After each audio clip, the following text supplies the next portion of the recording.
What's going on, guys? Welcome to 100% Chelsea and welcome to a different style of transfer show, mainly because we're going to be promoting something.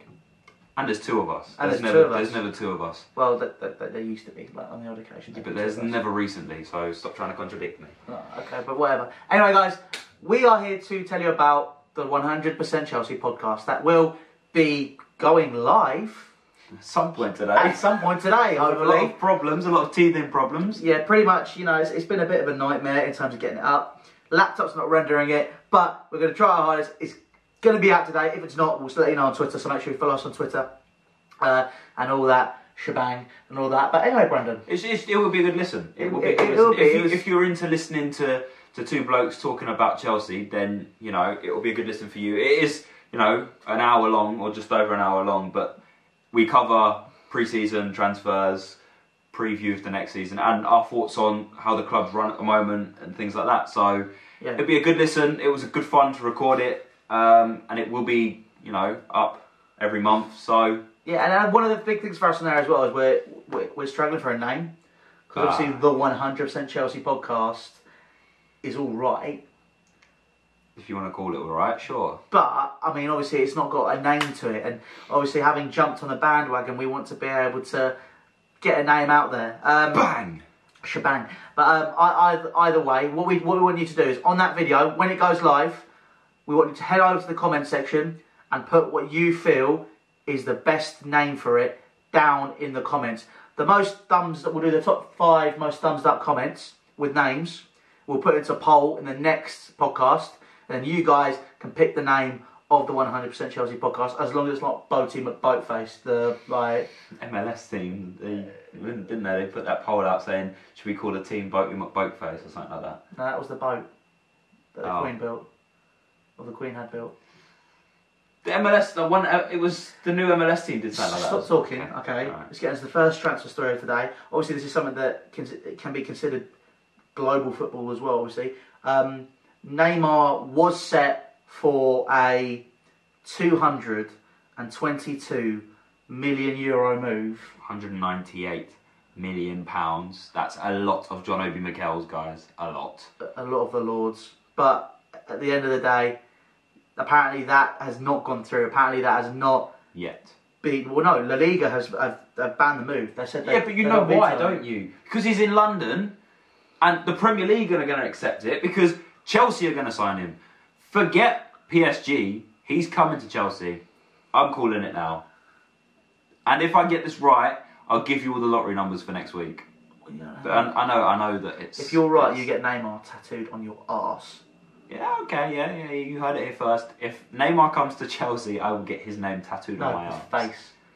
His face. Yeah, why not? Yeah, I'll get his face tattooed on my arse, and I'll get Hazard on the other cheek. No, but you might not be able to, because Hazard apparently would be set potentially going the other way to Barcelona. It's according to reports online. Looking at it now, you know, it's apparently going to be quite a big fee. Big I'm guessing money off the back move. of that. Well, the thing is, I think a lot of Chelsea fans and the Chelsea board themselves, they're probably not panicking because they don't think that Hazard's going to leave. And personally, I don't think Hazard's going to leave. Do you think Hazard's going to leave? No, of course not. And, you know, and the big question is, if Neymar's worth £198 million, I'm not saying Hazard is worth more than Neymar because, in my opinion, that's a debate for another day. But I want to know how much you guys think Hazard is worth. So let us know in the comment section down below. Obviously, I'll be replying and Lou will try and get replying as well. I mean, you know, off the bat, how much do you think we could get for Hazard in the current market? In the current market. We signed him for what, 35 was it? I think he'd definitely be upwards of 100 million. But I don't want to say if he'll be 150 or 160 or 120. You know, it's you don't know. And I mean, like I've always said with transfers, you always see there are a lot of factors involved in it. You've got the importance of the player to the club, the importance of the player to global football, the marketing possibilities. So you've got to pay the agent's fees. You know, there's a lot involved here. But Hazard has said, you know, he's quite comfortable in England. You know, his family's happy. You know, he said he wants to become a Chelsea legend as well. Yeah, so, and you know, that's a big thing. And you know, it's a case of would it happen? I'm not 100% convinced. Obviously, they've been linked with Coutinho as well, but Dybala, they're linked with everyone. Yeah, and I mean, obviously, there's going to be a lot of money thrown around, and this will change the market if this goes through. Moving on to our next story, and apparently this is according to Calciomercato, so from Italy, AC Milan are preparing an opening bid for Diego Costa. I can see it more being a loan, can't you? Yeah. I reckon it'll be a loan because I've read reports on Twitter saying that Costa wants out. He's training in isolation. He's not even in the country training.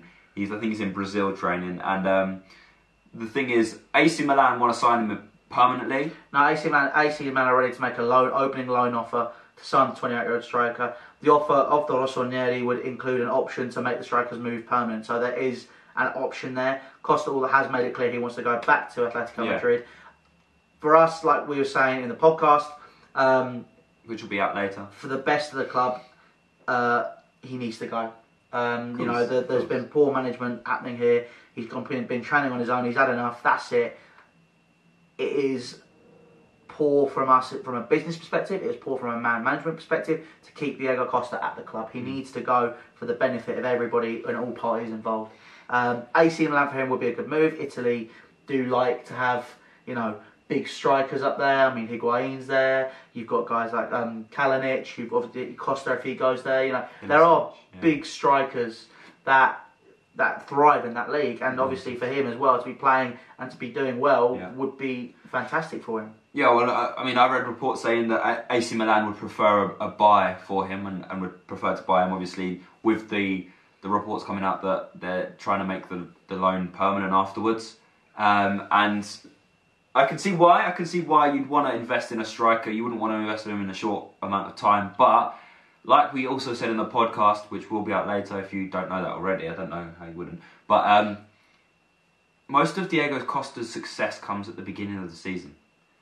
And if AC Milan are smart about it and they have him till January, the past couple of years, Costa scored all his goals, or majority of his goals, in the first half of the season. So if AC Milan have him from the start of the season to January, and then he goes to Atletico, it could be the best for both parties in charge, like we were just saying then. So AC Milan get a good deal, and then the player's happy because he goes back to where he wants to be. Exactly. But I mean, you know, let us know your thoughts on Diego Costa. I mean, obviously I understand that a lot of people have an emotional attachment. I do as well. However, at the same time, it's a case of, I think, for the benefit of everybody involved, he needs to leave the club. Otherwise, we're just going to be fighting battles again. And, I mean, obviously we've got Morata now, we've got Batshuayi, we do have options. But Costa, if we kept hold of him, there's no point trying to win him back because he's not that kind of person. He's not going to be someone who's going to be really easily swayed to, you know, get back and be involved again. No. You saw that when we bought back Kennedy off loan from Watford to keep him happy. You know, obviously they knew then that there was something up, and Costa probably didn't want to stay. Obviously, it came out that they knew he wanted to leave last summer, but they kept hold of him for another year, and he did well for us. But you know, by us recalling Kennedy because he wanted to keep Costa happy, because obviously he used to be Brazilian, changed nationality to Spanish. Obviously they got on well, and we recalled Kennedy, and that was our kind of like sorry, stay quiet kind of thing. Yeah. We haven't got anything on that now. Exactly, so no. But I mean, we're going to move on to our final story today, and this is one which you'll like, actually. Downside of it, apparently we are out of the race for Renato Sanchez, and Liverpool are now in pole position to sign him. But this has now put us in charge in terms of the deal to potentially bring Alex Oxlade-Chamberlain to Chelsea on a permanent transfer. It would be we've moved into pole position. We are ahead in terms of getting Alex Oxlade-Chamberlain. You know, he wants to leave Arsenal by the looks of things. I mean, he doesn't want to sign the contract. He joined them when he was 17 in 2011. He wants to increase his odds of better his opportunities. I will take it as. Win trophies. Let's not say that. I mean, come on, Arsenal beat us in the FA Cup final. They won a trophy. I'm joking. Let's be real here. But I mean, he wants to. He feels he needs to move on. He needs to get out there, try something new. Apparently, he rejected a £100,000 a week offer from Arsenal. Surprising, and I think that shows that he's not after the money. He's actually after the football. You know, he's 23. He's still got a long career ahead of him. You know, players nowadays peak at 28, 29. And that's promising because he has got such a promising future. He did sign, like Louis said, in 2011 when he was 17 for Arsenal. And in his early years, when he was on the fringes of the first team, he looked very, very sharp. And obviously in the past couple of years, he's, deteriorated a bit, but he's not really shown what he's got. And that's because Arsenal have made those marquee signings like Sanchez, like Ozil, like now Lacazette, and he hasn't got his shine. Oh yeah, and Xhaka as well, and he hasn't got his time to shine. He's not centre of attention when he was when they brought him up. You know, they were like the next big thing, the Ox, and he's kind of faded away a bit. So I reckon it would be a really good move for him, for us. It adds a homegrown talent for us, and he's so versatile. You can't turn that down. Yeah, I completely agree with everything you said there. I think that... Wow, that's a first. I think Alex Oxlade-Chamberlain would be a massive addition. He's a squad player as well. Left side, right side, centre midfield. An absolute boss in centre of the park. And last season for me, Matic did a job. Yeah. But trying to morph him into the box midfielder, or trying to morph Kante, who I guess can do the job, but he's much better defensively. You know, Alex Oxlade-Chamberlain could put in the middle as a box-to-box midfielder. He caused problems. You know, he's strong, he's physical, you know, he's powerful, he fights a lot, and he's that kind of player which I feel Chelsea need. Like you said, he's English. He adds to that quota, which we're really lacking on at the minute. I think Alex Oxlade-Chamberlain would definitely be a player worth considering. And I think a price tag, I'd be willing to pay up to £50 million for him, but that's because we've left it so late. If we'd approached it earlier in the window, it'd go. Which we apparently did, and we were too slow again to actually. Yeah. Offer. So we approached it earlier, and in the end, it was just a case of we're too slow. We didn't move in fast enough for the transfer. Now it comes to the point of the Premier League season starts next week. Put it this way, okay? The Premier League season starts next week, and you need to get these players in that squad and get them ready. I understand that there is a month, there's now just under a month left of the transfer window, but that's 4 weeks. We've had 2 months basically to complete these signings, and I think that right now you have to be willing to fork out more money. Like I said, there's more factors involved again. The increased factors in this, which will blow the price out of the water, is the fact that he's English. It's a rival. And like I said, it's later in the transfer window. That's probably adds a third on the 30%. That adds about 10%. And that fact that it's close to the transfer window means Arsenal can have whatever percentage they like in terms of getting that or selling if they want to. Arsenal have sold players in the past to rivals, so I'm not going to say it's completely out of the question. Ashley Cole they've sold. Robin van Persie, Clichy. You know, these are they've sold a lot of players. They have a different mentality now. They are a different team. You know, it's a case of Arsenal going into a Europa League as well, which is another factor that we should consider, considering it's going to be Thursday night football, going on to Saturday and a Sunday. That is tough.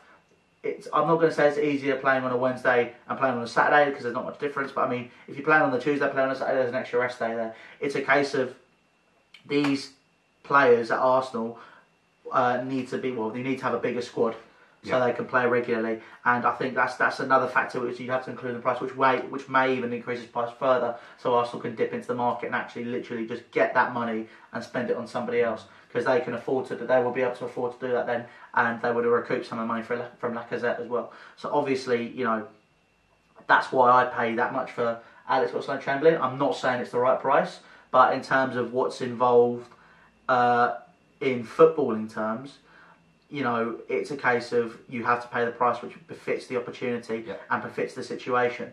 And £50 million for me, 40 or 50, that's we're a bit desperate at the moment as well. Exactly, Arsenal know that. So obviously, it'll make the price may even go up further after the Charity Shield. You know, there are factors involved there. For example, if we lose and he plays well and all that sort of stuff. You know, there's lots of stuff that can happen in this situation now, but we need to approach it as quickly as possible and resolve it if Alex Oxlade-Chamberlain is going to be coming to Chelsea, as it has been reported on many outlets. And it's kind of gathering pace again, but I mean, obviously there was a talk of Danny Drinkwater and other players that we've been linked with.